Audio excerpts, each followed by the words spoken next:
शरणम श्री गुरो श्रीयुतपदकमलम श्री गुरून् वैष्णवांश्च श्री रूपम सागर जातम सहगण रघुनाथान्वितं तं सजीवं सावधेतं सावधूतं परिजन सहितं कृष्ण चैतन्य देवं श्री राधा कृष्ण पादान सहगण ललिता श्री विशाखान्वितांश्च गुरुवे गौरचंद्राय राधिकाय तदालय कृष्णाय कृष्ण भक्ताय तद्भक्ताय नमो नमः। नमो विष्णुपादाय कृष्ण प्रेष्ठाय भूतले श्री श्रीमद् भक्ति वेदांत श्री श्रीधर गोस्वामी नामिने। नमो गुरुदेवाय धीमते सौम्य मूर्तये श्री श्रीमद् भक्ति स्वरूप सिद्धांति प्रभवे श्री महात्मने। नमो विष्णुपादाय श्री राधिकाय प्रियात्मने श्री श्रीमद् भक्ति वेदांत श्री नारायण गोस्वामी नामिने। वाञ्छा कल्पतरुभ्यश्च कृपा सिन्धुभ्येव च पतितानां पावनेभ्यो वैष्णवेभ्यो नमो नमः। पंचतत्त्वात्मकं कृष्णं भक्तैरूपं स्वरूपकं भक्तावतारं भक्ताख्यं नमामि भक्तशक्तिकं। श्री कृष्ण चैतन्य प्रभु नित्यानंद श्री अद्वैत गदाधर श्रीवासादि गौर भक्त वृंदा। हरे कृष्णा कृष्णा कृष्णा हरे हरे हरे राम राम राम हरे हरे। स्वप्रथम परम आराध्यतम श्री गुरुपाद पद्म जय विष्णुपाद अष्टोत्तर शत श्री श्रीमद् भक्ति वेदांत श्री श्रीधर गोस्वामी महाराज जी के श्री अभय चरण सरोज में अनंत कोटि दंड प्रणाम ज्ञापित करती हूँ। तदुपरांत मैं परम गुरुदेव जनित लीला प्रविष्ट ओम विष्णुपाद अष्टोत्तर शत श्री श्रीमद् भक्ति स्वरूप सिद्धांति गोस्वामी महाराज जी एवं जनित लीला प्रविष्ट ओम विष्णुपाद अष्टोत्तर शत श्री श्रीमद् भक्ति वेदांत श्री नारायण गोस्वामी महाराज जी के श्री अभय चरण सरोज में श्रद्धा पुष्पांजलि अर्पण करते हुए उनसे हेतु कृपा की वांछा करती हूँ। ग्रंथकार श्री कृष्णदास कविराज गोस्वामी जी, श्रीमन नित्यानंद प्रभु अखंड गुरु तत्व श्रीमन महाप्रभु एवं समस्त परिकरों के चरणों में दंडवत प्रणाम ज्ञापित करते हुए उनसे भी हेतु कृपा की वांछा करती हूँ। उपस्थित वैष्णव जन भक्तवृंद सभी के चरणों में मेरा यथा योग्य दंडवत प्रणाम स्वीकार। सभी को हरे कृष्णा दंडवत प्रणाम।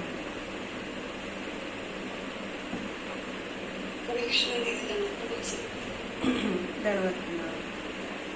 श्री गुरुदेव की अहेतु की कृपा से हमारा जो ग्रंथ चल रहा है उसका नाम है श्री श्री चैतन्य चैतामृत।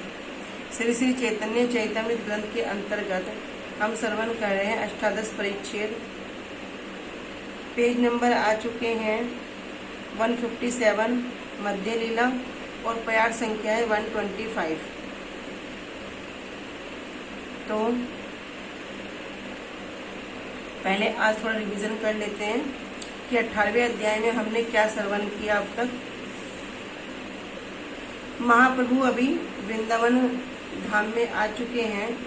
वहां पर महाप्रभु प्रेम में आविष्ट होकर नृत्य करते करते आरिट ग्राम में पहुंचते हैं और वहां पर आकर उनको बाह्य ज्ञान होता है। तब जहाँ आरिट गांव का अर्थ था कि जहाँ पर अरिष्टासुर का वध हुआ था, इसलिए उसका नाम पड़ता आरिट ग्राम। महाप्रभु ने वहां पर पूछा कि राधा कुंड कहाँ है, लेकिन किसी को कुछ भी ना पता होने के कारण कोई भी उसका उत्तर नहीं दे पाया। संग में जो ब्राह्मण थे वे ब्राह्मण भी इस बात को नहीं जानते थे। कौन ब्राह्मण की बात हो रही है यहाँ पे? किन ब्राह्मण के विषय में हमने श्रवण किया था? हाँ ठीक, हाँ सोनेडिया विप्र जो माधवेंद्र पुरीपाद जी के शिष्य थे। ठीक है। तब महाप्रभु ने क्या देखा कि वहां पर सत्तीर्थ जब लुप्त हो गया है तो वहाँ 2 धान के खेत हैं जिसमें थोड़ा थोड़ा जल था। उसमें महाप्रभु ने क्या किया, स्नान किया और ये धान के खेत ही क्या थे, राधा कुंड और श्याम कुंड थे। महाप्रभु ने वहाँ प्रेम में डूबकर राधा कुंड की स्तुति की।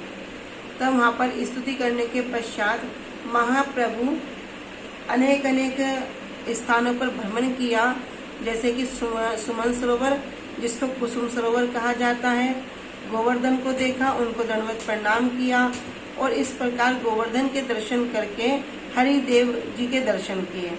जब हम परिक्रमा में जाते हैं तो रास्ते में ही मार्ग में जो हरिदेव जी उनके दर्शन करके आगे बढ़ते हैं। इसी प्रकार महाप्रभु आगे मथुरा चले कुसुम सरोवर से, और मथुरा रूपी जो कमल के जो पश्चिम दल है वहां पर श्री हरिदेव जी के दर्शन किए। महाप्रभु के प्रेम और सौंदर्य को देखकर जितने भी वहां सब लोग थे आश्चर्यचकित हो जाते, और सब जो हरिदेव जी के भी सेवक थे उन्होंने भी महाप्रभु का बड़ा आदर सत्कार किया था। बलभद्र भट्टाचार्य जी क्या करते थे, महाप्रभु के लिए रसोई बनाते और महाप्रभु ब्रह्म कुंड में स्नान करने के बाद उसको ग्रहण किया। इस प्रकार महाप्रभु अभी कहाँ पर आगे अब मन में विचार कर रहे हैं रात में कि मैं किस प्रकार गोपाल जी के दर्शन करूंगा, क्योंकि गोपाल जी कहाँ विराजमान हैं, गिरिराज जी पर, और गिरिराज जी पर महाप्रभु क्या कह रहे हैं कि कौन है, कृष्ण का अभिन्न अंग है, कृष्ण स्वयं कृष्ण है, इसलिए गिरिराज जी पर मैं नहीं चढ़ूंगा। क्यों? क्योंकि महाप्रभु को क्या अभिमान है कि मैं कृष्ण भक्त हूँ। तो इस अभिमान से जब युक्त हैं तो ऐसे श्री गौरचंद्र श्री गोपाल ने स्वयं क्या किया, गोवर्धन से उतरकर उनको दर्शन दिए। तब हमने श्रवण किया था कि गोपाल जी उस समय अन्नकूट जो गांव है उसमें आकर विराजमान हो गए, और उस समय वहां पर क्या था, राजपूत लोगों का वास था। क्योंकि भगवान ने उस स्थान पर अनेक अनेक लीलाएं की थी, इसलिए उसका नाम क्या था, आनियोर। तो वहीं पर उस समय एक व्यक्ति रात के समय वहां आकर गांव के लोगों से कहता है कि जो पठान लोग हैं वे तुम्हारे गांव के ऊपर आक्रमण करने की तैयारी कर रहे हैं, इसलिए क्या करो, आज रात को यहाँ से भाग जाओ। और ध्यान रहना कि एक व्यक्ति भी यहाँ पर ना रहे, क्योंकि वे जो पठान लोग हैं, यवन लोग हैं, वे कल को यहाँ पर आ जाएंगे। तब वहाँ पर सब लोग चिंतित हो जाते हैं और गोपाल जी को वहाँ से लेकर गाठोली ग्राम में छिपा लेते हैं। तो पूरा का पूरा जो अब एक ब्राह्मण का घर था वहाँ पर उनकी गोपाल जी की सेवा होती है। तो इस प्रकार श्री गोपाल जी महाप्रभु की इच्छा को जानकर उनको दर्शन देने के लिए गिरिराज जी से नीचे आकर उनको दर्शन देते हैं। और जब गोवर्धन जी को देखकर महाप्रभु क्या हो रहे हैं, कृष्ण प्रेम में आविष्ट हो जाते हैं, तो नाचते नाचते एक श्लोक का उच्चारण करते हैं। इसके विषय में हमने श्रवण किया था कि जो गिरिराज जी हैं ये क्या है, हरिदास, और इनको गोपियों ने क्या कहा है, गोपियां कह रही है हरिदास वर्य हैं। वर्य मतलब जो हरिदासों में भी श्रेष्ठ हैं। 3 हमने हरिदास जी के विषय में हम श्रवण करते हैं, कोई नाम बताएंगे? एक तो मैंने आपको बता दिए, 2 के नाम और बताओ।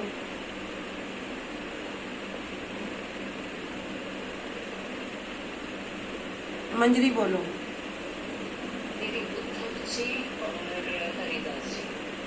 उद्धव जी और हरिदास जी नहीं, और सोच के बोलो मंजरी।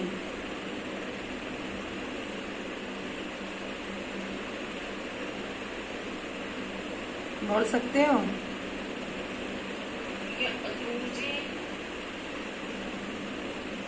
नहीं, ठीक है। दीपा। कृष्णा देवी, युधिष्ठिर और गिरिराज गोवर्धन, और एक और सोचो कौन है? मेरी गलत है क्या? नहीं नहीं, 2 ठीक है, तीसरे बताओ। इसका याद नहीं आ रहा। ठीक है, बहुत सुंदर। निशा।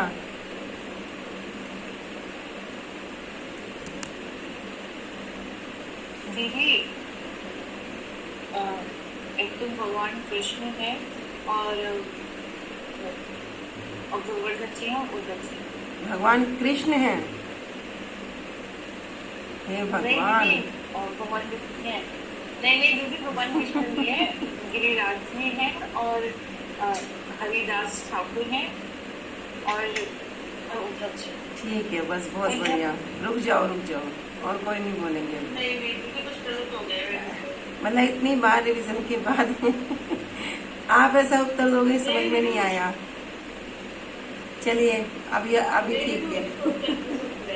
हाँ, अभी मतलब ये चीज तो हम पहले भी 2-3 बार रिवीजन कर चुके हैं क्वेश्चन आंसर में, कोई बात नहीं। हाँ गरिमा,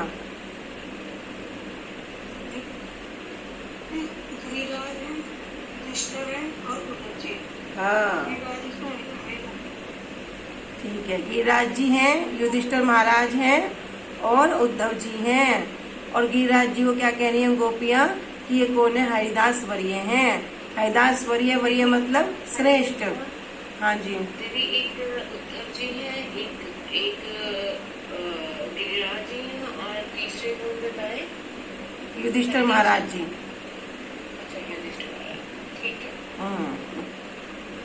अच्छे से नोट कर लो इसको। तो यहाँ पर गोपियां कह रही हैं, इसलिए गोपियों ने क्या कह रही हैं कि आप कौन है, आप तो हरिदास वरीय हैं। तो हमने श्रवण किया था कि किस किस प्रकार यहाँ पर युधिष्ठिर महाराज जी को हरिदास कहा गया है, फिर उद्धव जी को हरिदास कहा गया है और फिर गिरिराज जी को हरिदास कहा गया है। जो युधिष्ठिर महाराज हैं कौन से भक्त हैं, प्रेम के 5 प्रकार की स्टेज हैं, तो ये कौन से भक्त हैं युधिष्ठिर महाराज जी?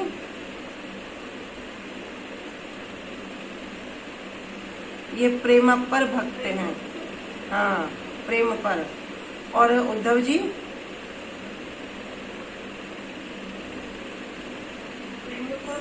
हाँ, प्रेमातुर।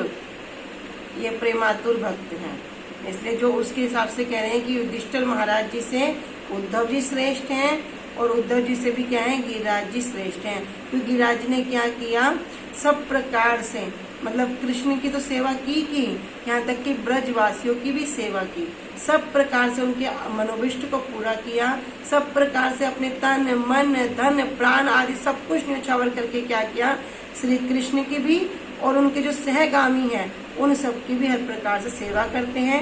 इसलिए गोपियों ने क्या कहती हैं, ये हरिदास वरीय हैं। तब हमने श्रवण किया था कि शिष्य जो हरिदास हैं, हरिदास बनने के लिए एक पहला चरण है। पहला चरण क्या है, अब सोचते हैं कि सब हरि के दास बन जाएंगे, तो क्या सोचने मात्र से बन जाएंगे? नहीं, कह रहे गुरु दास होना। हम इतनी बार श्रवण करते हैं कि जीवेर स्वरूप है कृष्ण नित्य दास, जीवेर स्वरूप है कृष्ण नित्य दास, सबने रट लिया, सबको स्मरण हो गया। पर वास्तव में हमारे जो गुरुवर्ग हैं, भक्ति प्रमोद पुरी गोस्वामी महाराज जी कहते हैं कि जीवेर स्वरूप है गुरु नित्य दास, कि जीव का जो स्वरूप है कि वास्तव में अगर इस जीवन में वो अपने गुरु का दास बन जाए तब भी क्या होगा, उसको उपलब्धि हो जाएगी। तो कह रहे अगर इसका जो फर्स्ट स्टेप है, जैसे कहते हैं ना, जैसे प्रेम को पाने के लिए सीढ़ी है, जो वास्तविक में प्रेम है श्रद्धा साधु संग भजन क्रिया अनर्थ निवर्ति निष्ठा रुचि आसक्ति भाव, तब जाके उस प्रेम को प्राप्त करेंगे, यानी स्टेप बाय स्टेप चलना पड़ेगा। ऐसे ही हरिदास बनने के लिए भी सीढ़ियां हैं। तो जो उसकी पहली सीढ़ी है वो क्या है, गुरुदास होना। यदि वास्तव में जीव गुरुदास हो गया तो तभी क्या होगा, वो अपनी भक्ति की स्टेज में प्रबल होएगा। फिर हमने सुना था 5 प्रकार के शिष्यों के विषय में, इसको स्मरण है? जल्दी हैंड रेस करो। निशा। दीदी पहला जो शिष्य है पिताजी वो है शिष्य को, दूसरे तामसिक गुरुदास, तीसरे हैं राजसिक गुरुदास, चौथे हैं सात्विक गुरुदास और फिर है निर्गुण गुरुदास। ठीक है, बहुत सुंदर। तो हमने 5 प्रकार के शिष्यों के विषय में श्रवण किया था। कह रहे निर्गुण जो गुरुदास हैं इनमें भी 3 कैटेगरी हैं, कनिष्ठ, मध्यम और उत्तम। तो यहाँ पर उदाहरण के सहित वर्णन हमने श्रवण किया था कि शिष्य भ्रुव के विषय में कौन थे, शिष्य भ्रुव के विषय में किनका उदाहरण दिया था गरिमा? का। हाँ नहीं, एकलव्य का। एकलव्य का। एकलव्य का। ठीक है। फिर हमने श्रवण किया था शिष्य भ्रुव के बाद तामसिक गुरुदास। तामसिक गुरुदास में किसका उदाहरण था? कर्ण। ठीक है, कर्ण का हमने श्रवण किया था। क्यों? इन्होंने क्या किया था, अर्जुन को हराने की इच्छा कर ली थी और इसी की वांछा को पूरा करने के लिए कहाँ गए, परशुराम जी के पास गए थे। यद्यपि इन्होंने क्या क्षत्रिय होने के बाद भी स्वयं को ब्राह्मण का पुत्र बताया था, इसी कारण से सब विद्या सीख लेने के पश्चात गुरु ने क्या कह दिया कि जब तुम्हें इस विद्या की सबसे ज्यादा आवश्यकता होगी तुम उस समय अपनी विद्या को भूल जाओगे। तो ये थे तामसिक गुरुदास। फिर राजसिक में कौन थे?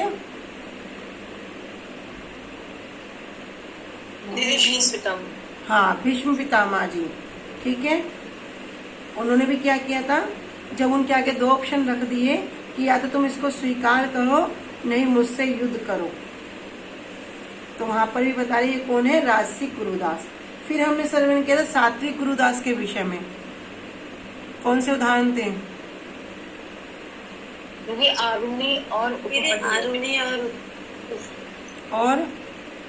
आरुणि और उपमन्यु जी, बहुत सुंदर। ठीक है, आरुणि और उपमन्यु जी। उपमन्यु ने क्या किया कि गुरुजी की सेवा के लिए गुरुजी ने बोल दिया ये भी नहीं खाना, गाय का दूध भी नहीं पीना, छाछ भी नहीं लेना, फल फ्रूट भी नहीं खाना, ये इस तरह है, सब मना कर दिया। क्या किया, आग के पत्ते का पानी पी लिया तो क्या हुआ, अंधे हो गए, दृष्टिहीन हो गए, कुएं में गिर पड़े। गुरुजी कह रहे कहाँ पड़ा है, ढूंढने गए खुद गुरुजी, और क्या करें उनको वहां से निकाल के लाए और समस्त शास्त्र उनके हृदय में प्रकाशित कर दिए। आरुणि जी के विषय में श्रवण करते हैं किस प्रकार गुरु भक्ति करी, कि बोले कि अभी जो बाढ़ आ रही है उसका पानी, मेड़ का पानी बाहर आ रहा है, तो कह रहे जाओ मेड़ लगाओ, लेकिन पानी बड़ा तेज आ रहा है, लेकिन बार बार मेड़ लगा रहे हैं, बार बार मेड़ टूट रही है। तो क्या हुआ, खुद मेड़ बन के लेट गए, खुद मेड़ बन के लेट गए। जब सुबह देखी 9-10 बज गए, 11 बज गए, अभी तक शिष्य नहीं आया, तो ढूंढते ढूंढते पहुंच गए, आरुणि कहाँ है, आरुणि कहाँ है। तब क्या किया, गुरुजी मैं यहाँ लेटा हूँ। देखा क्या पूरा शरीर क्या हो रहा, पूरा ठंड में ठिठर रहे हैं और बिल्कुल एज इट इज पड़े हैं। जब देखा ना गुरुजी ने इस प्रकार सब सार उनके हृदय में प्रकाशित कर दिए। कैसे हो गए, गुरुजी की कृपा से। तो हमने सुना था ये सात्विक गुरुदास के विषय में, लेकिन इससे भी ऊपर श्रवण किया था निर्गुण हरिदास गुरुदास। निर्गुण गुरुदास के विषय में किनका सुना था? दीदी सुदामा। हाँ, कृष्ण और सुदामा जी का। इनके गुरु का नाम क्या था? संदीपनी मुनि। ठीक है, तो ये है निर्गुण गुरुदास। मतलब एक समय क्या हुआ, जब बहुत तेज बारिश आ गई, लेकिन गुरु माँ ने क्या कह दिया कि जाओ लकड़ी बीन के लाओ, लेकिन वहां पर गए तो देखा आंधी तूफान आ गया, बारिश आ गई, तो गठड़ी, जो लकड़ी की गठड़ी है उसको सिर पर लेकर ही खड़े हैं, नीचे भी नहीं रखी। जब अगले दिन तक नहीं आए, फिर संदीपनी मुनि जी ढूंढने के लिए गए, तो कहने लगे इन गठरी को तो नीचे रख देते हैं। कह रहे गुरुजी पूरा भीग जाती। कह रहे अब कौन सा बच गई, अब भी तो भीग गई है। कह रहे नहीं, अगर मैं इनको नीचे रख देता तो ये पूरी तरह भीग जाती, फिर ये किसी प्रयोग में नहीं आती। इस प्रकार जब इनकी गुरु भक्ति को देखा तो जो 64 विद्याएं हैं, इनको क्या किया, 64 कलाओं का पूरा संपूर्ण ज्ञान हो गया। लेकिन इनसे भी श्रेष्ठ बता दिए जो कौन है, निर्गुण गुरुदास में भी जो कहते हैं उत्तम मध्यम करने, जो उत्तम है वो कौन है, कौन है? श्री गोविंददास जी। हाँ, गोविंददास महाप्रभु के सेवक श्री गोविंद जी। किस प्रकार से गोविंद जी महाप्रभु की सेवा करते हैं, तो ये हम सबने श्रवण किया है। फिर भी संक्षेप में उनकी पाद संवहन की जो लीला है उसको श्रवण कर लेते हैं। एक समय महाप्रभु बड़े क्लांत हो गए और क्या किया, जो गंभीरा है, अभी भी जब जो लोग जगन्नाथपुरी दर्शन के लिए जाते हैं, देखना वो गंभीरा जो रूम है बड़ा छोटा सा कमरा है। अब महाप्रभु ने क्या किया, दहलीज पर ही सिर रखकर और अंदर की ओर लेट गए। तो श्री गोविंद जी का नियम था महाप्रभु की चरण सेवा करने का, और महाप्रभु बड़े क्लांत हैं, और महाप्रभु क्या करें, अब लेट गए। महाप्रभु को लांगने की हिम्मत नहीं हो रही, कैसे लांगे, तो महाप्रभु से कहते हैं कि थोड़ा सा मुझे रास्ता दे दो, मैं अंदर चला जाऊंगा।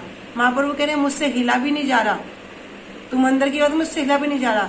तब क्या करते हैं, महाप्रभु की सेवा के लिए अपना एक वस्त्र को महाप्रभु के ऊपर डालकर उनको लांग कर उनकी सेवा के लिए चले जाते हैं। यद्यपि कहीं नियम नहीं है कि इस प्रकार किसी को लांग के जाए, तब भी सेवा भावना किस तरह से दिखाई कि सेवा के लिए क्या किया, उनको लांग के चले गए। अब महाप्रभु की 500 वाहन सेवा कर रहे हैं, महाप्रभु को क्या हो गया, नींद हो गया। जब महाप्रभु कुछ समय पश्चात उठे तो देखते हैं कि अभी भी गोविंद क्या है, वहीं बैठे हुए हैं और चरण सेवा कर रहे हैं। महाप्रभु गुस्से में बोले, तुमने प्रसाद क्यों नहीं पाया, तुम अब तक प्रसाद पाके क्यों नहीं आए? तो बोले, महाप्रभु अब यहाँ पे मार्ग नहीं था, जाने का रास्ता नहीं था, मैं किस प्रकार जाता? तो बोले, जिस प्रकार आए थे उस प्रकार चले जाते। तो महाप्रभु कह रहे कि मैं आया किस लिए था, आपकी सेवा के लिए आया था। अगर आपकी सेवा के लिए आने पे मुझे कोटि कोटि बार नरक भी यातना भोगनी पड़े तो मुझे स्वीकार है, किंतु अगर मैं जाता तो किस लिए जाता? अपने स्वभोग के लिए जाता, स्व सुख की इच्छा के लिए जाता, अपनी इंद्रियों की पूर्ति के लिए जाता, इसलिए मुझे ये स्वीकार नहीं है। इस प्रकार गोविंद ने सेवा की। जब स्वरूप दामोदर जी, राय रामानंद जी महाप्रभु के पास आ जाते और क्या करते, आपस में खुद भी रोते और महाप्रभु भी रोते रहते, तो गोविंद क्या करते हैं, उनको बड़ी कटाक्ष दृष्टि से देखते हैं, ये कब जाएंगे, कब महाप्रभु को विश्राम होगा। इस प्रकार की उनकी सेवा। और क्या करते रहते हैं, वहां पर आपस में जब बात करते तो दोनों रोते रहते थे, तब चुपचाप गोविंद क्या करते हैं, उनको देखते रहते हैं, कब ये जाए, कब ये जाए, कब महाप्रभु का रोना बंद हो। क्योंकि उनको जो रोदन करते देखते तो गोविंद भी रोते रहते थे।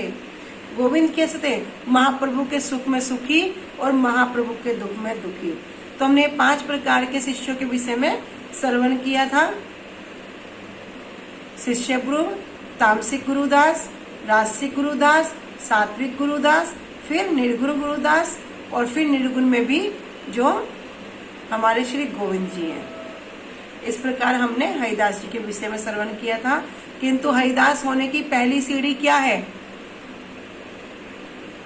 किसी को वास्तव में हरिदास बनना है तो उसकी पहली सीढ़ी क्या होगी, पहला चरण क्या होगा? गुरुदास होना। वेरी गुड, गुरुदास होना। फिर हमने श्रवण किया था इस प्रकार, महाप्रभु गोविंद कुंड में स्नान करके और गाठोली ग्राम में आ जाते हैं। और गाठोली ग्राम अभी वहां पर कौन आए? श्री गोपाल जी। तो वहां पर महाप्रभु ने श्री गोपाल जी के दर्शन करते हैं, प्रेम में आविष्ट होकर वहां पर नृत्य करते हैं और महाप्रभु श्री गोपाल जी के सौंदर्य को देखकर प्रेम में आविष्ट हो जाते हैं। तब प्रेम में आविष्ट होकर कुछ श्लोक का उच्चारण करते हैं। इस प्रकार महाप्रभु क्या करते हैं, 3 दिन तक गोपाल जी के दर्शन करते हैं और चौथे दिन श्री गोपाल जी के साथ क्या करते हैं, नृत्य करते हुए चलने लगते हैं। लोगों की बड़ी भीड़, सभी हरि बोल की ध्वनि कर रहे हैं और तब गोपाल जी गिरिराज जी के ऊपर मंदिर में चले जाते हैं। लेकिन महाप्रभु अभी कहाँ हैं? महाप्रभु गिरिराज जी की तलहटी में ही रहते हैं, क्योंकि गिरिराज चढ़ी बिना और गोपाल दर्शन करी बिना।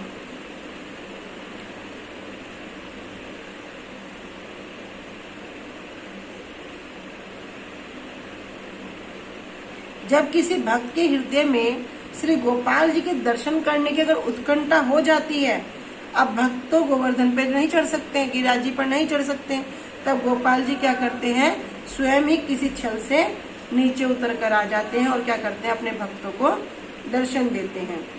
इसी प्रकार हमने श्रवण किया था कि रूप गोस्वामी जी और सनातन गोस्वामी जी के विषय में कि क्या हुआ, ये भी जब अपनी वृद्ध अवस्था में आ गए तब ये रूप सनातन जी दोनों ही महाप्रभु के दर्शन करना चाहते थे। उनके सौंदर्य को देखकर उनके हृदय में इच्छा हो गई। तब महाप्रभु ने क्या किया, गोपाल जी ने क्या किया, फिर से मथुरा गांव में उपस्थित हो गए और वहां पर 1 महीने तक रहे। 1 महीने तक वहां पर रहकर सबको वहां पर दर्शन दिए। वहां पर किनके घर में रहे थे, किसी को स्मरण है?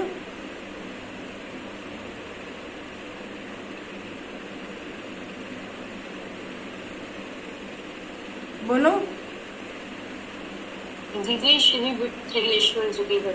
हाँ, श्री वल्लभ जी के जो पुत्र थे विठलनाथ जी, उनके घर में 1 महीने तक रहे थे।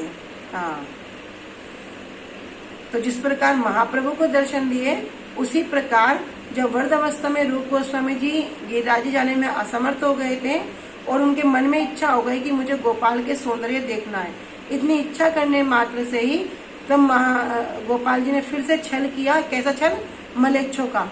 मलेच्छों का डर दिखलाया और वापस कहाँ आ गए, मथुरा में आ गए विठल नाथ जी के घर पर। तब वहां पर श्री रूप गोस्वामी जी, सनातन गोस्वामी पाद जी, उनके जितने भी परिकर थे सबके सब महाप्रभु के गोपाल जी के दर्शन करते हैं। तो वहां पे बहुत सारे हमने नाम को सर्व